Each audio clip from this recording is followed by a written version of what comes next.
Sir আমি আপনার বাড়ি আমার আসুন আপনাকেই বললাম স্যার আমি আপনার বাড়িতে এসেছি আপনার বক্তব্য শোনার জন্য এবং সবাই আমাদের সিউড়ি জু গ্রুপের সবাই আপনার বক্তব্য শুনতে আগ্রহী।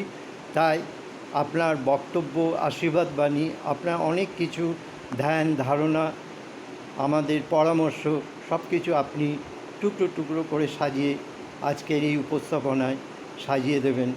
ধন্যবাদ স্যার। এবার আপনি আপনার বক্তব্য শুরু করুন। তোমরা একটু ঘুরে এসেছো,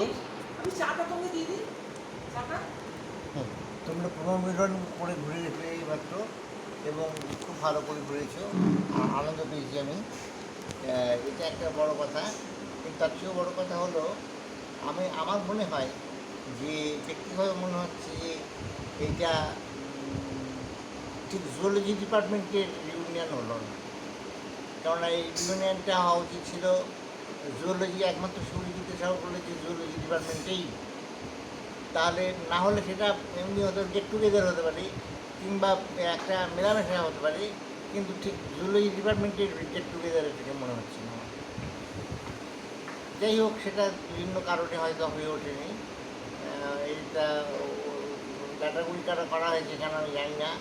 ক্যাটাগরি করার কারণ বোধ হয় ওখানে জয়জিতের বাড়ি, অমলের বাড়ি এবং কর্মক্ষেত্র, পুরনো কর্মক্ষেত্র, এই বন পর্যটন ভ্রমণ,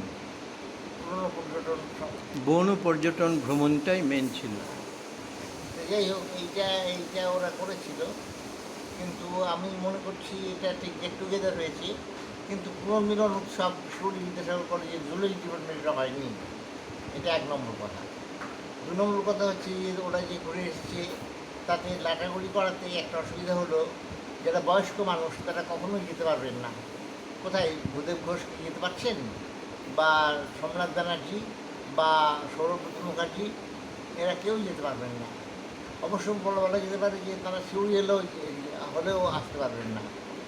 তবুও তাদের কর্মক্ষেত্র সিউড়ি, সেই জন্য যদিও আসেন তবু লাটাগুড়ি সম্ভব নয় যাওয়া। এইটা আমার বক্তব্য। বাকি সব খুব আনন্দ করেছি, তোমরা খুব ভালো লেগেছে আমার। তোমরা ভুটান গিয়েছো, প্রত্যেকের কথা শুনেছি, দেখেছি এবং তাদের কথা শুনে মনে হয় যে উচ্ছল আনন্দে তারা মেতেছিল প্রত্যেকে। দেবলীনা, অমল, আর কি জয়জিৎ না, পার্থ, দেবলীনা, এরা সকলেই খুব সুন্দরভাবে গ্রুপটা চালিয়ে নিয়ে যাচ্ছে, হাতেই নিয়ে যাচ্ছে বলা যেতে পারে। একটা কথা হলো দীনবন্ধু দাস, দীনবন্ধু বিশ্বাস, সে যদিও জুওলজির ছাত্র নয়, তবুও সে এমন একটা বিষয় নিয়ে কাজ করছে দীর্ঘকাল ধরে। সে আমাদের ধন্যবাদ হয়ে উঠেছে যে বিভিন্ন জায়গায় সে এমন একটা বিষয় নিয়ে কাজ করছে যে জায়গাটা খুব খুব প্রয়োজনীয়।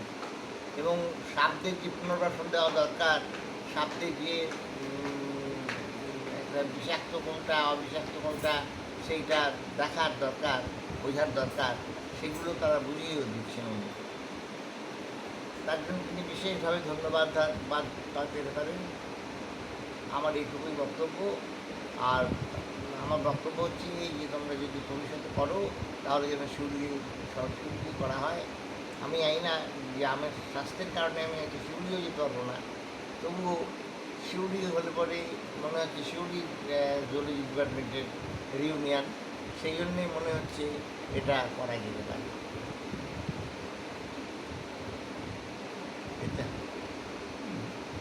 বৃদ্ধি সম্বন্ধে কিছু বলুন। বৃদ্ধি। আচ্ছা, বৃদ্ধির যে বিষয়টা সেটা খুব সুন্দর হচ্ছে, খুব ভালো হচ্ছে। তো আমার বক্তব্য হলো যে বৃদ্ধির চেয়েও সম্মোহিনীটা বোধহয় বেশি সবাইকে টানছে।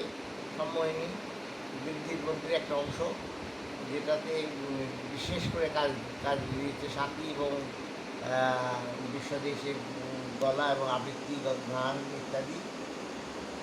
এবং আমরা দেখলাম লাটাগুড়িতে যে আমাদের দীপঙ্করের স্ত্রী, সেও গান করেছে।